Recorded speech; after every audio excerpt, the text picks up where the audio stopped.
Well, this family reunion has been really fun. Jamie and Chris did a good job. They did. What was your favorite part? Just having the whole family together, all six of my children and their spouses, and 16 grandchildren, and we had another one announced. It's just so fun being together. We like playing games together. So much food. I know I ate way too much. I do this every single time. I'm really good about what I eat typically. In fact, every time I come here, they say you look too skinny. And then Grandma Amy pulls her cookies out and Yeah. I go to town. But, well, I'm really glad that you came out to do this. I'll be honest. This whole setup doing iaM Woodstock's been nerve-wracking the whole entire journey of it.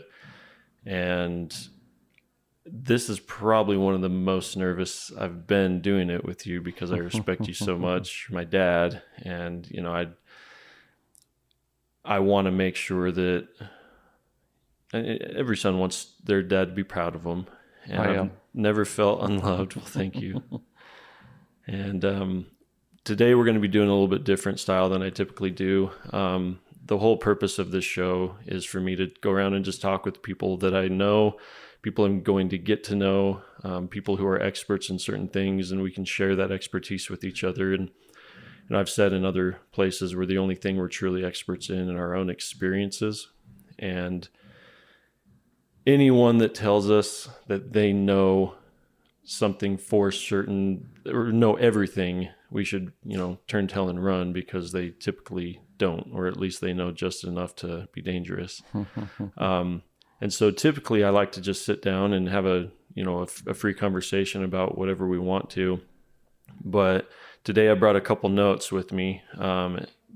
And because of something that I didn't even know that you had, I guess it's called delayed processing. Can you tell me a little bit about that and how you found out you had it? Well, I think it started as a child, really. I grew up with an abusive father who was drunk all the time and would beat me. And my mother told me that they took me to a doctor in a hospital to try to assess what was wrong with me, because I was stuttering and stammering and not able to talk as well as other kids. And how old were you then? I was pretty young. I mean, maybe 4 to 5 at that first time that they took me to the doctor. And then they said, it's because of your father. And so he actually went into therapy for a while, and I've dealt with it my whole life. And as a teenager, I felt more secure. My mother had left my father and divorced, and we'd established our own home. And so I began feeling more confident in my speech and took a lot of speech therapy and things. But still, sometimes in certain situations that are nerve-wracking a little bit, somebody will ask me a question, and it's like deer in the headlights. I can't think what my name is at the moment. Mm-hmm. And many times I'm sitting in a class, and the teacher will ask a question, and other students will raise their hand and respond immediately. And it takes me a good minute to come up with a great response. And by that time, they've moved on to another subject. And so, darn, my great response is gone because I didn't think of it in time. That's what delayed processing is. And I finally put a name to it just a year or two ago when a nephew of mine was diagnosed with it in school. And they were describing what his symptoms were. And I thought, oh my gosh, that's what I have. So I haven't been technically diagnosed with delayed processing, but because all of my problems in the past, it's just, this is, and part of its age right now, I'm a little bit of dementia, so. Well, you don't seem like it. Your whole life you've been a teacher, and I've actually sat in some of your classes, and you've definitely put an impression on your students. I've spoken to some of them. I've been one, and I have to say that you're one of the better teachers out there. You've always inspired me to be able to reach people. You always take different approaches that other people wouldn't, and you're always using examples. And it always got through to me. I still to this day remember different, I guess, whether it's stories or you have a kid get on the ground to do a bunch of push-ups or whatever it is, you get through. And Well, my strength now, because I've dealt with these problems, is preparation. If I'm prepared, I know I'm going to be okay. I won't fear. And I will know I'll be okay to do somewhat good as a teacher. But if I just come on the spot, I'm going to blow it. I know I will. well, you're very prepared then. So, in speaking of preparation, when I asked you to be on the show, at first you seemed a little hesitant, and I didn't know why, and it was due to that. And so you sent me a few questions on something that you truly are an expert in, and this I don't say lightly, but over the last few days, we've been having this family reunion, and you've been showing some books that you've made about ancestors. And so the questions that you have made up that you'd like me to ask you are specifically about family history. And I think this is definitely something that, although you're the one that brought it up, the second that you brought it up, I thought, yeah, everyone should know about this. It's something that every time that I have a new experience in my life, it makes me realize how important those experiences are to remember our own personal histories. And when we came up to this family reunion, we did a theme about grandparents. And so I called up my Grandpa Atkinson, and I actually played a little clip of a little phone call we had where I expressed my regret in never sitting down with Grandma before she passed away. And I can say that about all my grandparents, Grandma Church and Grandpa Church. I never saw the value in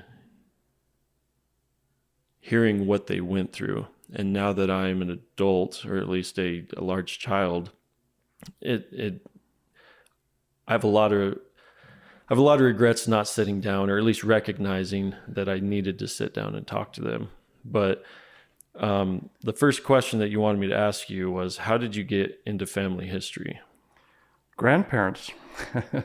Just like we've been talking this whole family reunion, getting to know our grandparents. When I was a kid, probably because of my home situation, getting away from my father, my grandparents would take me on trips.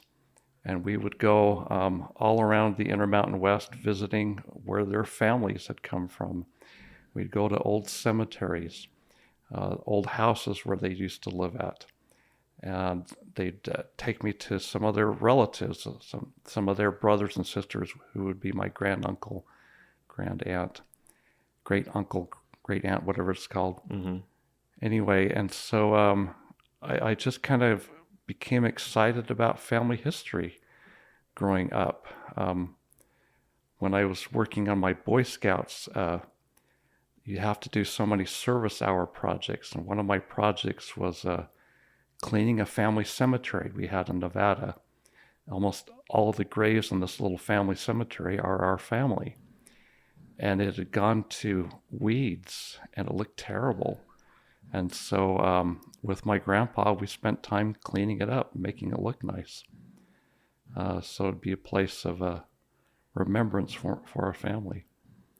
And just looking at the old pictures that my grandparents had was awesome. And it just made me curious. Okay, what's the rest of my family like? And so that's over 50 years ago now. And since then, I've been doing family history, and I have probably about 25,000 names in my database.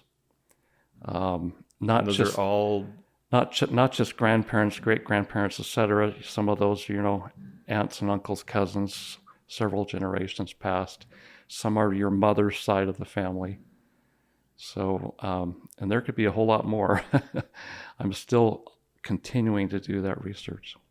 So how far back have you gone when you're doing your family history? It's finding the next step. What's the oldest person that we've found documented? Probably the very farthest that I have personally is from the 1400s. The Woodstock line itself, the name Woodstock came from Germany, And as far as I've gotten back on that one, it's only 1820s or so from Germany. Once they immigrated to the United States, to Canada. Well, first from Germany to Canada, then the United States. So we're German Canadian. Yeah. They didn't spend much time in Canada. But I can't find their family in Germany because they changed their name when they came to America. They Americanized their German name. And as far as I can find out, the German name was Woodstock, something like that. Do you know what that means? Probably something like Woodstock. I don't know. It sounds like it. But another line I have, the Osgoods, which is my father's mother's line. They go back. I have all their families from back to the 1500s in England. Wow. But I think the earliest name was probably about 1450 or something. There will be some serious genealogists who will say, well, I have my family all the way back to Adam. And that's maybe true, but only if you're royalty, because usually only the royalty would keep their records, you know. So, and that would be, I guess, through the Bible. How would you get back to Adam? Yeah, you can do it through the Bible if you can get it back to the time of Jesus. But after that, it's kind of sketchy during the Dark Ages and things. So if someone says they have their genealogy back to Adam, turn and run the other way. It's probably not true. If anyone is listening to this and they have it back to Adam, come and show me some documentation. I would like to see that. So the one that's back, you said in the 1400s. Yeah. Where were they from? England. Do you remember the name? Carriage, I think, something like that. I don't know how to say it back then, but. So if I go to, what is it, 23andMe or the DNA testing, what do you think I would find? 100% of my DNA test that I did about 5 years ago was European. Most of it was English, Wales, Scottish, French, and German. And maybe just a little bit of other countries surrounding that. But even then, when I say that, the latest any of my ancestors came to America was 200 years ago. So our family is very American.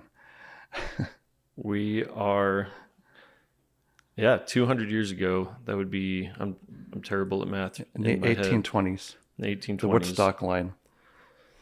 The Woodstock line for 200 years in America.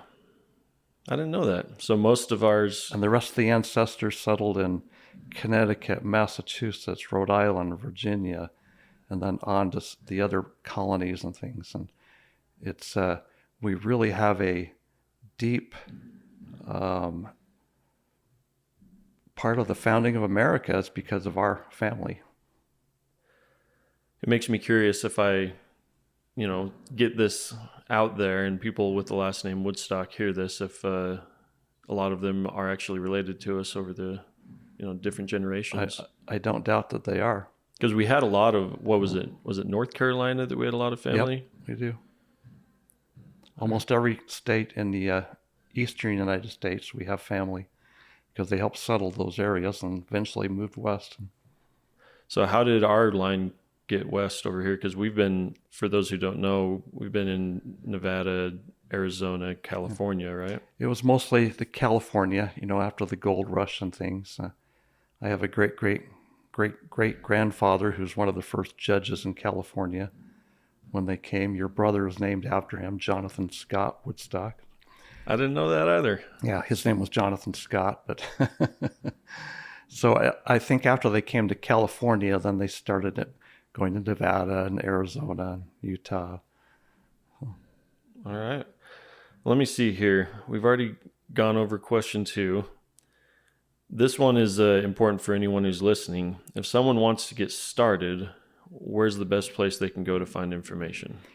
Well, number one, we've already talked about, talk to your grandparents or any of your relatives who are still alive. Ask them questions about their youth, where they came from, who their parents, grandparents, great-grandparents were. Do you have any pictures?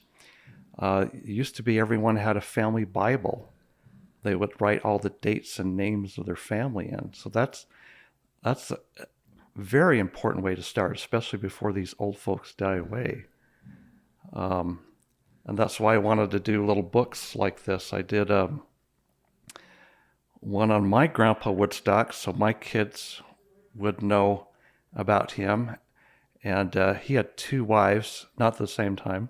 But the first one, they were divorced, and so I grew up having 6 grandparents. I just thought it was normal for every kid to have, 3 grandmas and 3 grandpas. And so I talked about them. And then on my mother's side of the family, I did a book about my grandpa and grandma Bowen. And I wanted to do these so you kids and your kids could know about their ancestors, and that wouldn't be lost when I died. Some other ways. Let's see, what's the question again? How do you think, or what's the best way for someone to get started into this if they don't know anything other than their parents, or even if they don't? All right, so number 1, start there. I used to always love to go to the places. I love to go to Wisconsin because that's where the Woodstock line comes from. And you go to all these old cemeteries and you see Woodstock all over the place, and it's kind of cool. And you can look up and see where their homes were. And it just feels, you get a spirit of family history when you stand in those places where your ancestors used to live. Another way I thought of was when you're going to those places, like back where your ancestors lived, go to the public library. I have found so much information when I went back to Wisconsin, Vermont, Minnesota, and go to the public library, and you could find your family histories right there in the library. And then, of course, I always visited the cemeteries. Do you just go to the cemetery and start walking down row by row? A lot of them are small, little small family cemeteries. It doesn't take you long to go through them, especially the old ones. The modern ones are huge now, and you'd want to go to the, what's it called, the sextant, the guy who's over the cemetery, and get the records and find out they have a map of where everyone's buried. But now the internet is a treasure for family history. Family history is one of the most researched things on the internet right now. Everyone from all around the world wants to find out about their family. And I remember probably when the internet first came out, one of the earliest sites for family history was called Find a Grave. Find-a-grave. And you could type in the name of an ancestor, and if somebody had taken a picture of it, it would be there. And when it first started, maybe they had several 100,000. Now it's millions and millions and millions of graves. People have taken pictures, uploaded it, and a lot of times they'll have little obituaries for that or other information, or you could look at their other people who are buried next to them that are your family. I have found so much family history information from that. Internet also provides things like Ancestry.com that connects family histories from all over the world together.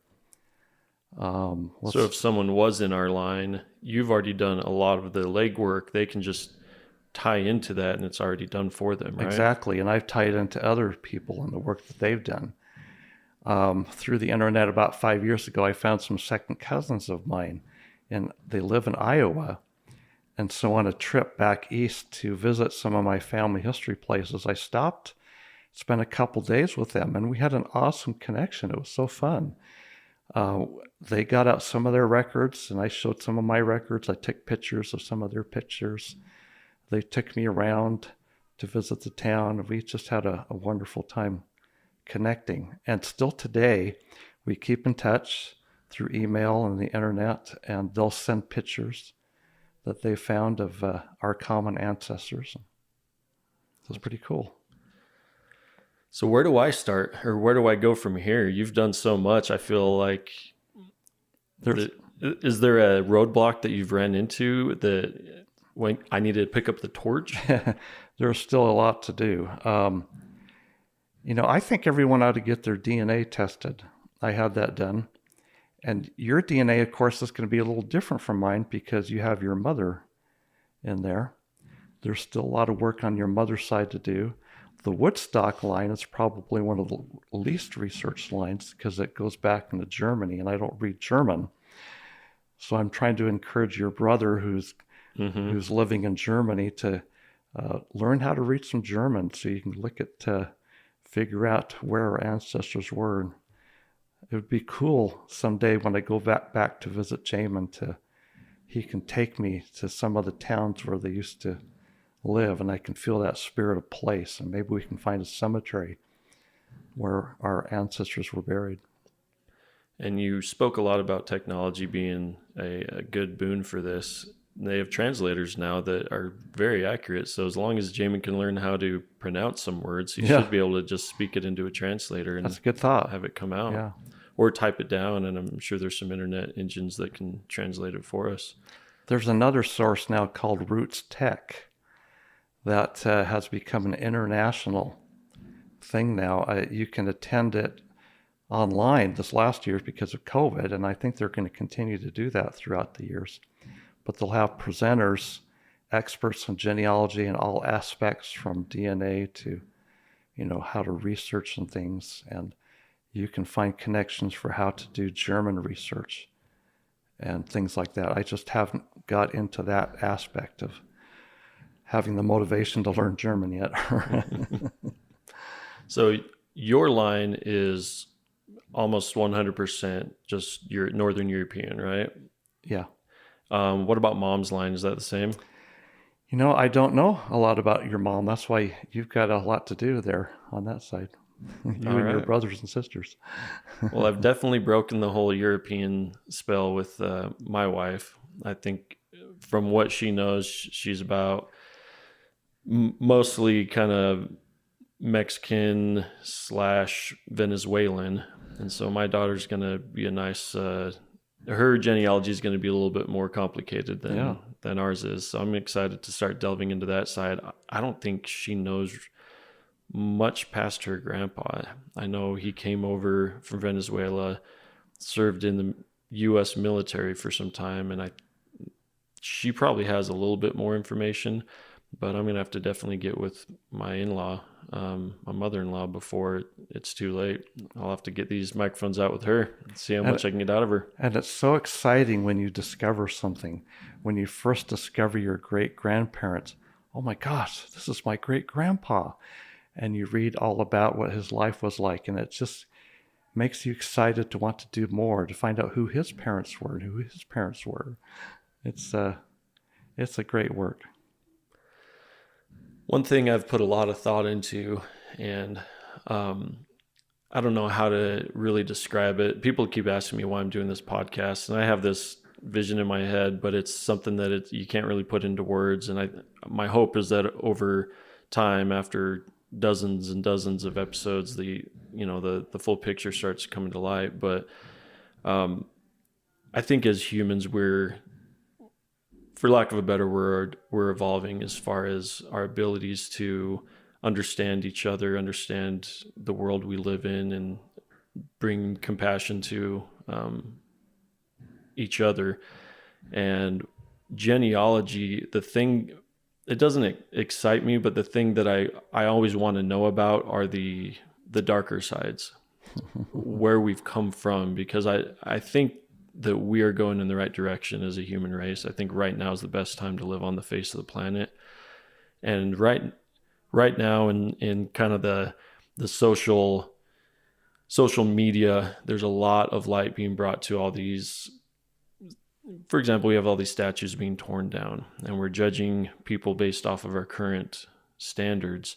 And I'm not going to get into that necessarily, but I always want to know what are the things that my ancestors have done that I wouldn't be proud of, so I can do better. And have you come across a lot of skeletons in the closet through your research? I don't think there's any family who doesn't have skeletons in their closet. I think they'd be lying if they said that, if they were a perfect family. I remember maybe 10 years ago, I found a newspaper article that mentioned my step-grandpa, that he'd been arrested for burglary. I thought, oh my gosh. And then he and his brother had been arrested for breaking into someone's house and stealing something. And then as I look at the times, it was the Depression. And I'm thinking, what's the story? When I do these dates and names, I don't just look at those dates and names. I think, well, what was the story behind it? What was it like at those times? What was it like growing up in the Depression when you didn't have any food, when you were struggling to find something to eat for your family? And maybe they had to, break into someone's house so they could get something. So I'm just guessing. I'm not trying to justify my grandfather's actions so much, but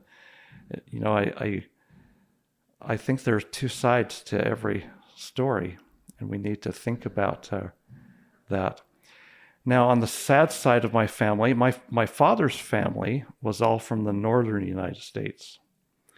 My mother's family was all from the southern United States. And you know what that means 200, 300, 400 years ago. Mm-hmm. A lot of them owned slaves.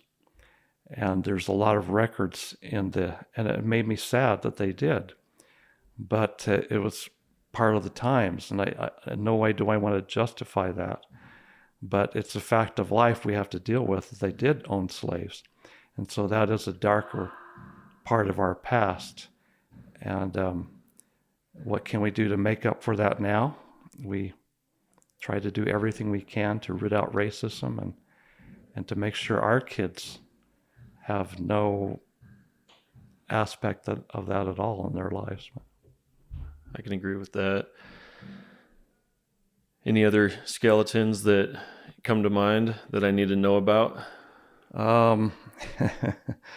Well, if you want to talk about war, I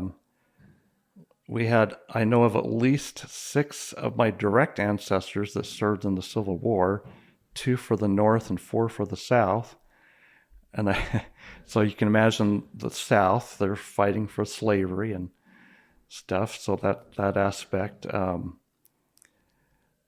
there were some not nice things they did sometimes. POW camps, I'm thinking. I had a great-great-grandfather who's captured at Gettysburg, and he was put in a southern prisoner of war camp. And thousands of men in those camps. I have a picture in my latest book of just the skin and bones they were. They just starved to death in terrible conditions. And it was probably my ancestors on the other side of the family that were the ones that were, running those camps, that were my ancestors from the other side of the family were captured in. And so it's kind of interesting to seeing all that together. Us tearing each other down, it's awful. Yeah. We definitely have a big step to take as the human race, because we're seeing it right now with the division on the political side, and whether it's coronavirus, whether it's who's going to get elected next, we're always fighting each other. And at some point, I think a lot of us already have realized this, but at some point, more and more people are going to realize we're not moving anywhere if we're tearing each other down. It's like crabs in a bucket. That's so sad about our time right now. It's so divisive. I'm thinking, can't we just get along? We need to somehow get rid of this divisiveness in our nation and the world. I was talking to my friend Chuck. I think it was actually the first episode I released, and he brought something up, and I want to get your opinion on it because you've lived through it. He made a comment how in the earlier generations, all we had was either the radio or a couple TV stations. And whether it was the nightly news or whatever source that was coming out was so limited, but there was also a lot of trust in it as well. If someone said, hey, this is happening, everyone listening to it. Walter Cronkite, everyone listened to him and you trusted him. Right now, we're seeing a lot of hate and division and all these crimes happening. Do you think more is happening, or do you think they're just being exposed more? Exposed more.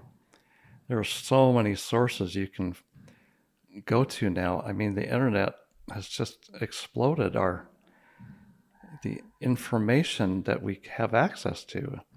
And you think our great grandparents, they didn't even have any of this, and the only way they got information was a newspaper they got a week later. They would read about an event in some foreign country. And who cares? They don't even know where that country is. And now it's all instantaneous. Everything from around the world. And I think it just bombards us, all this information. And I think it's causing a lot of anxiety in people. You know, they just get, oh my gosh, our times are terrible. All these things are happening. But when you think back on some of the other terrible things that have happened, you know, World War II, how awful that must have been for people who lived in those times. And we really have it quite nice as compared to some previous parts. Or you think of this coronavirus right now, then you think of the Black Plague. And Mm-hmm. Or the 1918 flu, I Spanish heard, was flu. much worse. Oh yeah, much worse. But we think, oh my gosh, we're all going to die. I feel that everyone living today, we have some level of depression and anxiety, and I think social media is a big part of it. What do you think we can do to curb that? So unplug sometimes. Stay focused on your family and what's important. My wife and I have even stopped listening to the evening news because it just gets us so upset. I mean, we can't be uninformed. I always read the newspaper digitally, you know, in the mornings, a couple different sources. I look at the local news, but we were finding if we watched too much information from too many sources, we find ourselves too stressful. We weren't at peace with each other, and more anxiety and things. So I think you need to unplug sometimes.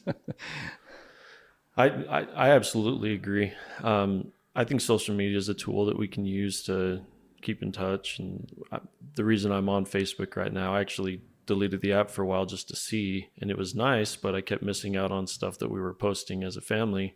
And I mean, I will be the first one to admit I'll find myself just sitting there scrolling, and then I have to hit myself and get out of it.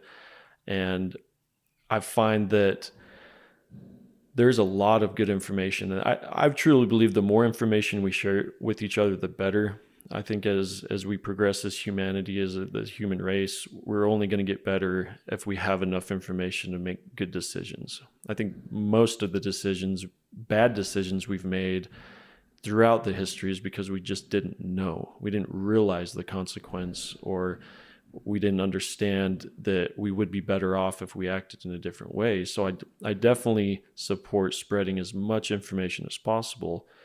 But now we have the problem of what information do we put our energy towards? Yeah, and that's the hard how do you part. know what's the true information? Mm-hmm. Everyone has an opinion on something. That doesn't make it true. And you talked about Walter Cronkite. I think we all felt there's certain people that you just trusted them. But how many times have we been betrayed by these people that we trusted that are at the top? And whether it's their decision or not, whoever owns that media source is saying, hey, we're not running this. This is information that the public, either we don't trust them to have, or else I own other businesses that are going to be affected by it. And I'm just a carpenter that grew up, you know, we didn't really go much into your history yet, which that's my next step on this is I want to delve into that. But I don't know anything about broadcasting. I don't know anything about editing audio. I do now, but it's just through YouTube, using social media and finding out how to have set this up. I don't have a mentor showing me it, but the reason I'm doing it this way, even though I may not be as well spoken as I would like to be, and I listen to these and I sound to me like a complete idiot. It's very embarrassing doing this, and I know I'm going to get better at it with time, but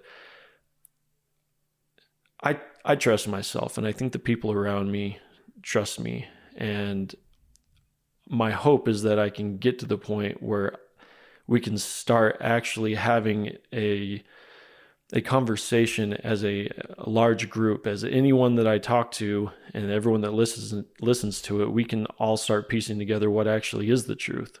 And I want to talk about the hard decisions, about the skeletons in the closet, and expose the stigmas that we've grown up with, and decide as a group, is this truly worth stigmatizing, or is it something that we can get value out of? And the more that I've experimented with my own life, I've realized that there isn't a good and a bad. There's a, when do we use this tool, or when do we choose this, and what's the consequence, and is that consequence worth the benefit?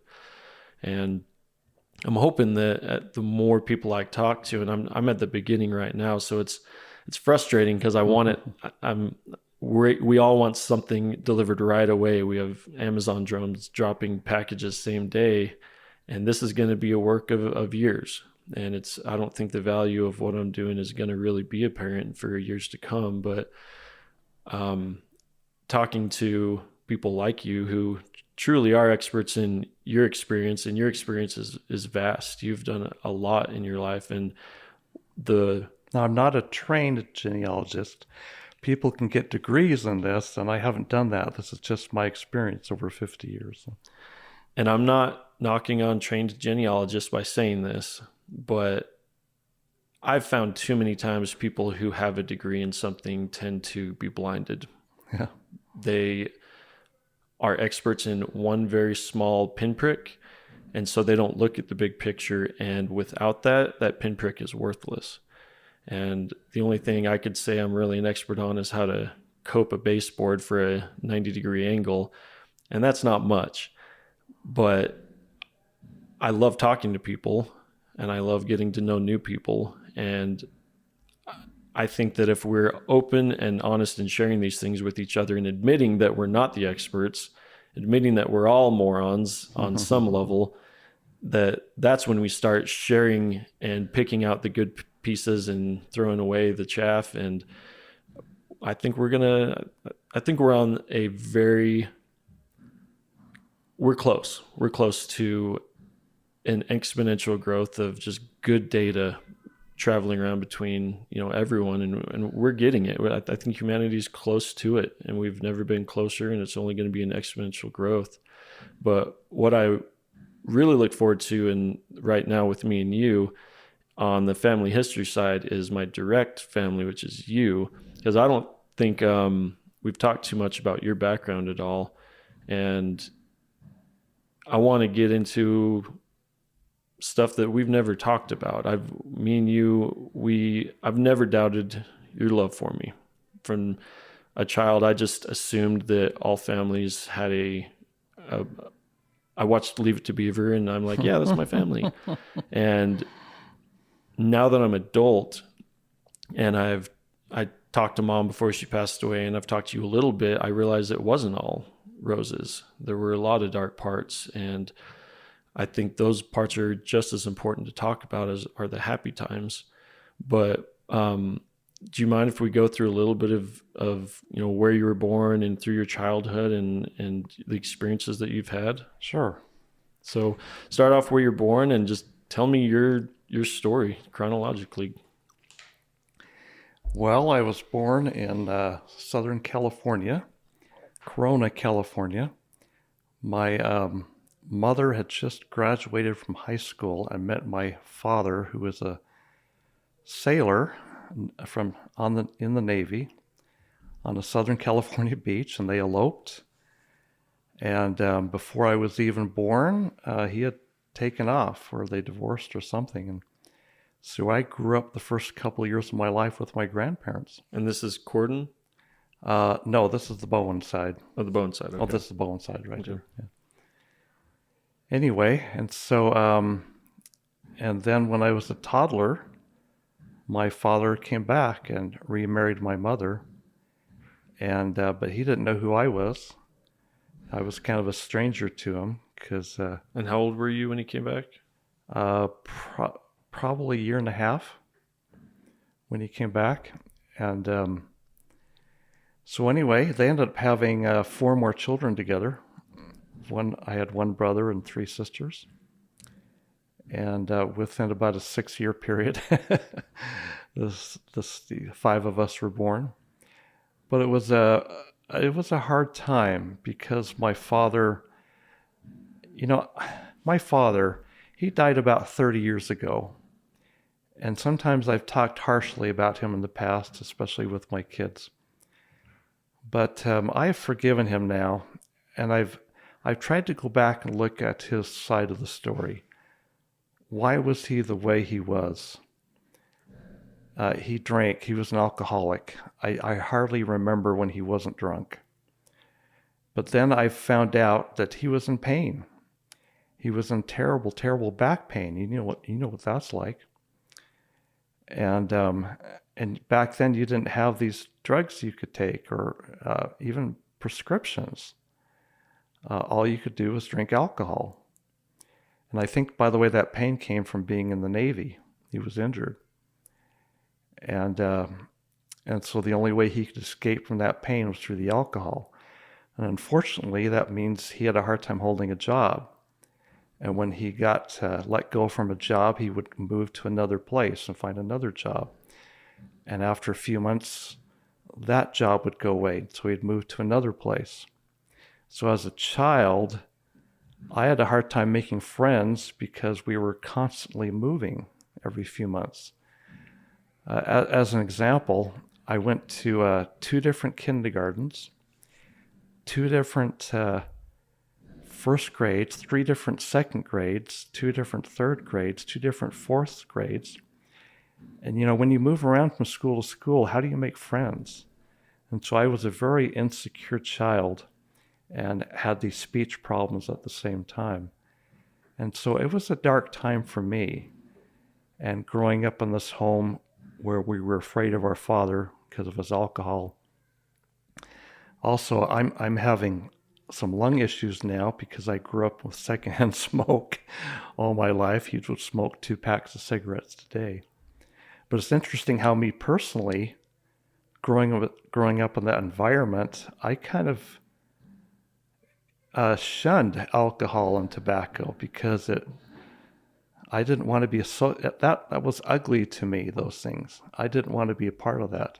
And so I never got into drinking or tobacco or drugs and things because I didn't want to be like my father. And when my mother and father divorced, my mother left my father at the age of 8, but we had to continue to live with my dad for the next 2 years while the divorce took place. Divorce laws back in the 60s were incredibly hard, especially for a mother to try to gain custody of her kids in divorce. So the dad would get custody typically? Yeah, well, dads were more believable or something, or I don't know what, but the laws favored the fathers more, it seemed like in those times. Anyway, she fought like crazy for 2 years, and finally she was able to gain custody of us. So we were able to, we went to Mesa, Arizona, where I grew up after that when I was 10. But I still had to visit my father, a lot on weekends and summers and stuff, and that was very hard because he continued to decline. But like I said, he's been dead for a long time now. He died at the age of 53, something like that, because of alcoholism. And over the years, I've been able to overcome that. I've forgiven him, and I feel that's in the past now, and I have to deal with some of the consequences from that. But that's it. When you were talking about forgiving him and, well, I've heard some stories from you about the way he treated you and your family, and I've resented my grandfather my whole life. And you never knew him. He died before you were born, yeah. Yeah. And in a kid's mind, everything's black and white, and so he was a bad guy, and you were a good guy, and that was the end of the story. And you came to visit me soon after I had my second daughter, when she was just newborn baby, and we sat down and we were talking, and I'm not sure how it came up, but we were talking about, various, like I think it was marijuana or something. And you had made a comment that it blew me away, that you said, I wonder what my dad would have been like had that been legal. Yeah. And that's when I started realizing what you've already realized, that maybe he's not a bad guy. Maybe he had a bad run. And especially the last 2 years, I've been in such terrible back and hip pain. I mean, just to the point of tears, and making me, how can I end this pain? And then somebody said, why don't you try the CBD oil? You just put it under your tongue. And it was a miracle for me. I thought, oh my gosh, this is wonderful. What would have been like if my dad could have had this?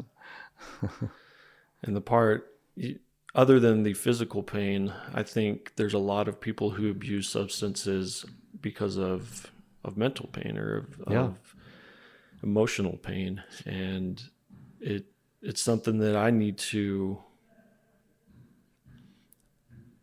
forgive myself, because I was very judgmental growing up. I thought I had all the answers. I was raised in a family where I was very safe and secure, and I felt like there was no question about what was right and wrong, and I judged people for most of my life. I was a terrible person.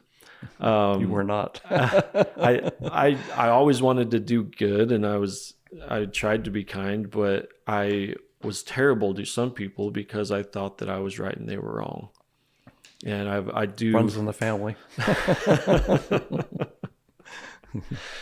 So I've definitely changed my perspective on what I believe is good and evil, and I don't think I have the answers yet. I'm working on it still, and I'm hoping that by setting out and talking to people and recording it and being able to listen to the stupid things that I say on this, that I'll be able to start realizing what truly is important. And I think I've wasted too much energy on some things, and I need to start focusing it toward others. But we've gone through the hard part of your childhood, and I love hearing those stories because of the man you became. And that is, and I don't say this out of hyperbole, but you're my hero, Dad. You always have been. I've always looked up to you. You are one of the most hardworking, caring, and well-educated people that I know.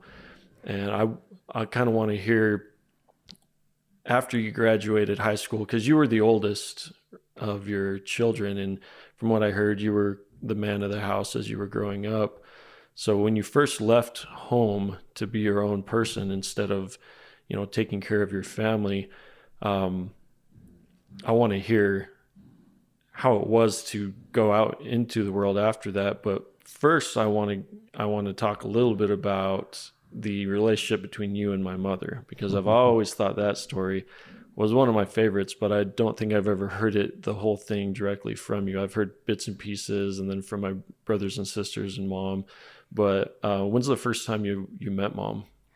Okay, let me back up just a second, something you said.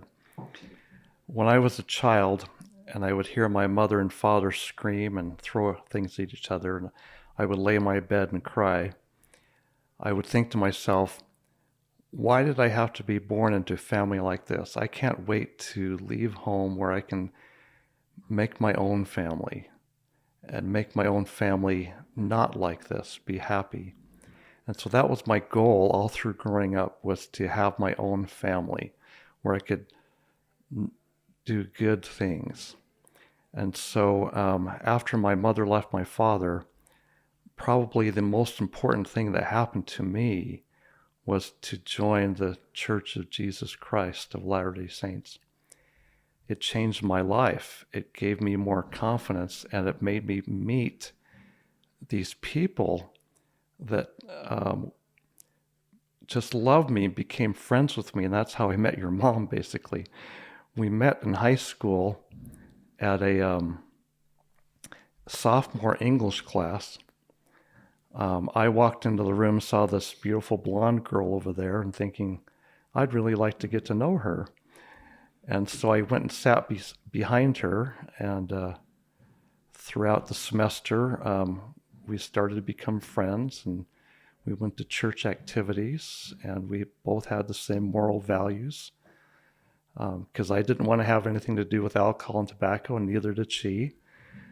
And so because I think we had these same kind of goals and values, we started to become closer and closer and started dating. And then we broke it off for a while, and later we met up again in college, and the rest is history. We had 6 children. Where'd you go to get your undergraduate? My bachelor's degree was at Brigham Young University in Provo, Utah. And I thought your mom and I had totally broken up in high school, but I was so excited when she came and I saw her there that the old flame immediately lit, and I knew that I was supposed to marry her. So I think she tells the story as you were the first and only person that she's ever kissed. Probably, yeah. How old were you? Because you were in high school when you first kissed her, right? Yeah, probably 16 or 17, yeah. Do you remember the story? Because I have a vague recollection of what she told me, but I want to know if I have it right in my head. I was very nervous. We had gone on a date, and it was a girls ask guys date. So the girls were supposed to do everything. And I think at the end of the day, she had kind of planned to give me a peck on the cheek or something. And I kind of surprised her and made the first move and kissed her. And she was kind of mad at me. So you snuck a kiss in. And if I have my story straight, I don't think she kissed anyone until college, which was you again. I could be right. I don't remember exactly. Well, so you and mom both got your bachelor's degree at BYU, and during that time you had daughter and 2 sons. Is that correct? While we were at BYU? Yeah. No, we only had the one daughter, and then I left on my career path, and we went to Arizona, where your older brother Jamin was born. And then I got assigned to teach in Salt Lake City, where you were born. And then we moved to Colorado, where Katie and Scott were born. Didn't you move up to Logan first for your master's? Yeah, but yeah, I got my master's at Utah State. I was there for 1 year. And mom got her master's degree as well, right? What was that in? Educational technology. Both of you, or was it? Both of us. It was kind of a new thing back then. You know, personal computers were brand new at that time. So we were learning basically how to turn them on and do basic software things, and how to do a word processing program. It was you look back on it now and thinking a kindergartner could do this stuff now.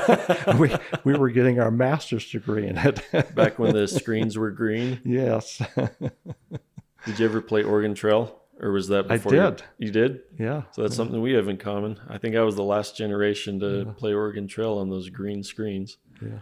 So you got your master's degree with mom in educational technology at Utah State, which is my alma mater as well. And then from there you went to Colorado. Where Katie and Scott were born, the 4th and 5th child. And then I was asked to go to Wyoming, to the University of Wyoming, where my youngest son Daniel was born, and where I got my doctorate in education. It was kind of a mixed degree in education. It was some of the technology aspects, and some of it was in visual literacy. Visual literacy? Yeah, using how important it is to use visuals as we teach. I think people learn by seeing things better than they do just talking about things. And here I am doing an audio only show. Yeah.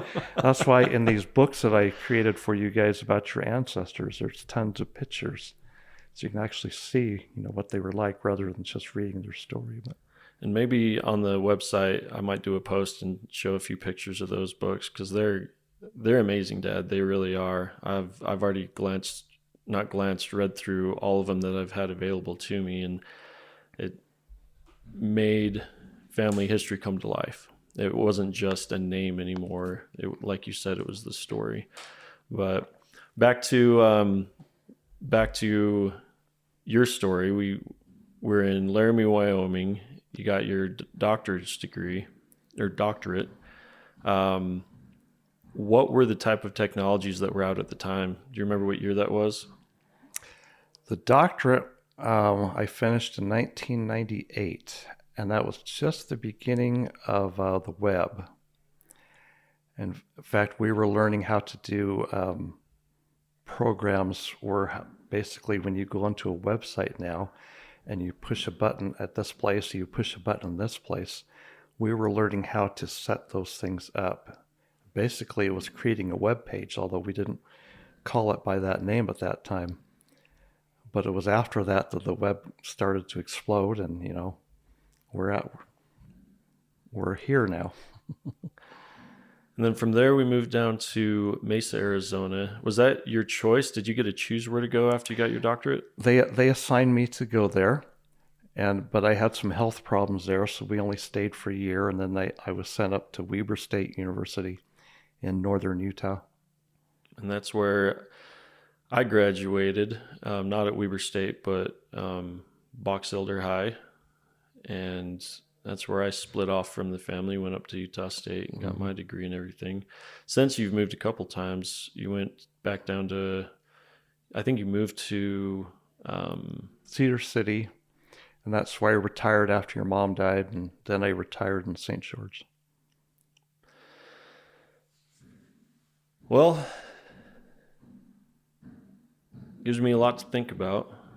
I'm really glad that you shared your childhood with us, because I need to start thinking about Grandpa in a different way now.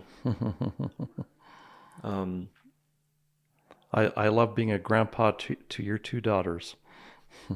They love you. We have some good pictures from you holding them, and they're lucky to have you.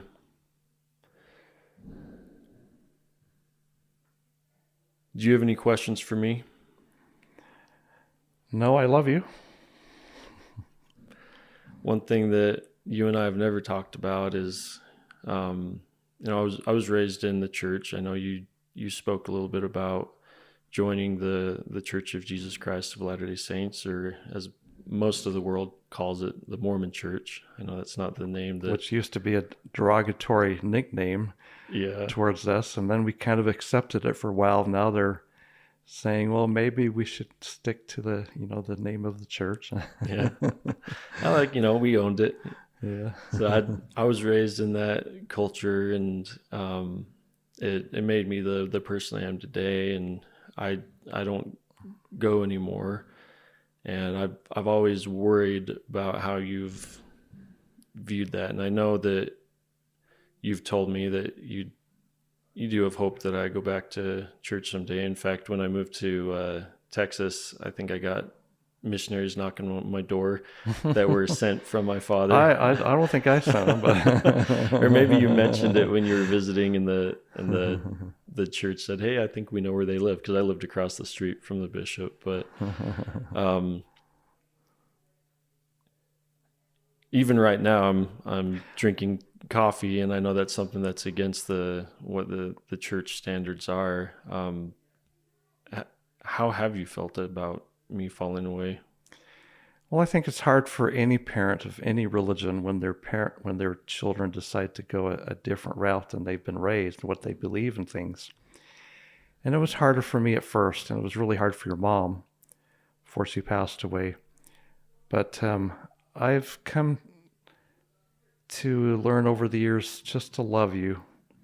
That's all I can do. I don't want it to cause a rift between us. I don't want to say, well, you can't come into my house and because you don't belong to the church anymore. Because I want to have that relationship with you and my grandkids. And so I think the only thing I can do is to love you the way you are. Well, I've never felt unloved by you. Like I said, this is the most nervous I've been sitting down with someone in front of the mic, because we never really have talked about it, and I think we just skirt the issue, and Yeah. it's not a comfortable conversation, I have but to it's not as bad as I thought it would be. I have to confess, at first, it was upsetting. I mean, I used to think, oh, I must have been a poor father. What did I do wrong? Blah, blah, blah. And now I've talked to a lot of other people who have the same situation, and they just love their kids and let them decide. Maybe they'll come back, maybe they won't. Well, it was not easy. I felt like I let you down. I felt like I was abandoning the family, but it was in a, I was trying to be happy, and I wasn't, and I held it against myself for a long time, and I I don't know what's right and wrong. I don't know what the truth is out there. For years, I mean, I even went on a mission and taught the gospel, and I would tell people, I know. And I always knew I was lying to myself. I didn't know. And I'd love for it to be true. I believe that it could be. I think there's just as good a chance that the Mormon religion is the truth out there as anything else. And I think it's a beautiful religion. And I've helped a lot of people by bringing them to the church to get away from addiction, to get away from themselves sometimes. Because as you said, when you were younger, how old were you when you converted to the church? 10. There is a beautiful culture in and I'll just say Mormon because it's short, but the Church of Jesus Christ of Latter-day Saints, of self-sacrifice, of hard work, of forgiveness. Helping other people. I think they're the largest organization aside from the Red Cross that gives to other countries and to poverty-stricken lands. And there's whole buildings that just volunteers come in droves to can foods and to put together care packages. It really is a beautiful way of life. And so I've never held anything negative against the church. And I've always been grateful for that. It's sad. I have a lot of friends that they were raised in the church and now they're resentful. Yeah. And I understand why they are. I think they felt like they were lied to, and I don't feel that way. I think they're wrong by feeling that way because they can't say that the church isn't true the same way that, there's no way to prove it one way or the other. It comes down to faith. And at the end of the day, Mormons are Christian, and what Christ taught was love and forgiveness, and he hung out with the sinners more than he did with the Pharisees and the Sadducees. And I'm hanging out with you. Exactly. I'm joking though. It does make me sad though, because the life that I've chosen to live, it's a lot more, I'll just say vulgar, I guess, that if you do listen to all of my episodes, there is already quite a bit of profanity on it. We have subjects where we're talking about, well, we already touched on it, the stigma around certain drugs and the benefits that we can get from them. And I'm not saying that addiction isn't an issue, but I think we need to talk about these substances and we need to talk about them, period. I think alcohol, we've well documented the benefits versus the consequences of that as a culture in a society, but there's all these other ones like you were talking about, cannabis. We've only touched the surface. We don't know enough about it. And I think it's important to talk about. But Absolutely. The good and the bad. Absolutely. And we can cut if you have something you want to ask me. I'm fading. Are you getting tired? Okay. Well, we've got to go to the bathroom. Well, we have done over an hour, And they want and to take family pictures, I know too. so we'll wrap this up. But I can't tell you enough how happy I am to have this conversation with you. It's I don't know, not shameful, but it took me starting a whole entire podcast to have this conversation with you. I'm glad I did. It wasn't as scary as I thought it would be, but I want you to know I was more nervous than you were.